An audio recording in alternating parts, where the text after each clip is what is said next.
আপনার শ্বশুর শাশুড়ি যারা কতদিন যাবত করেন এই ব্যবসা? এই দুর্গাপূজা থেকে শুরু করছেন নাকি গত বছর? মানে গত দুর্গাপূজা থেকে আপনারা এটা শুরু করছেন, এটা এখন এই ব্যবসা চালাই যাচ্ছে। আপনারা জানতেন না যে এটা অবৈধ? হ্যাঁ জানতাম, আমার শাশুড়িকে আমি মানা করেছি 1000 বার। আপনি নিজেও তো এটা বিক্রি করছেন আমি তারা বাধ্য করছে আপনাকে বিক্রি করার জন্য?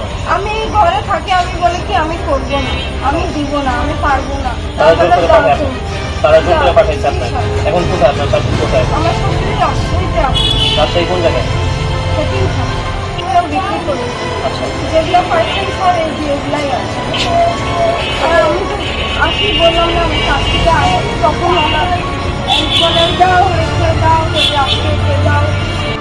আমার শাশুড়ি এই ব্যবসাটা করছে। আমি যখন কাছ থেকে আসি স্যার, সেটা একটা দুটো আমাকে বলে, আমি দিই মানুষদের।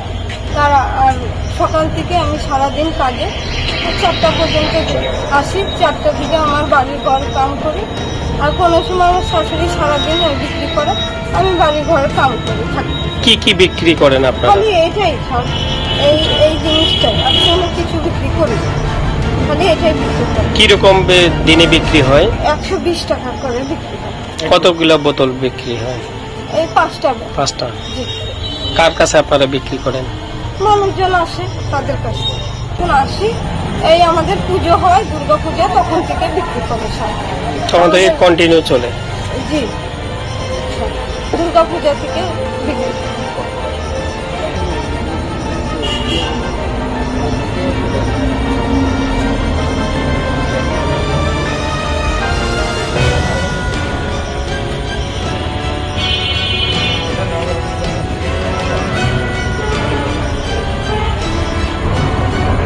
কি মিক্সার করা আছে আপনাদের? এটা মানুষের ঘর থেকে আনে, সব মানুষের ঘর থেকে আনে, খালি বিক্রি করে। কি মিলায় মানুষ এটা আমরা জানি না, খালি ব্যাগে আনা। এটা কোথায় পাওয়া যায়? চাকলা করে। আচ্ছা, আমার শাশুড়ি যায়, আমার শ্বশুর। হ্যাঁ আমার শাশুড়ি, আমি সকাল 7টায় কাজে যাই স্যার, আসি 4টার দিকে। তখন আমার শাশুড়ি সারাদিন বিক্রি করে, বাইরে থাকে। আমার শাশুড়ি যখন বাইরে ছিল তো বিক্রি হচ্ছিল না, তো কালকে খালি মালটা আনা হয়েছে, কালকে। আর আজকে একটা ফোঁটা আনি। একমাত্র আপনার মা? বার্থডে 30-40টা বোতল।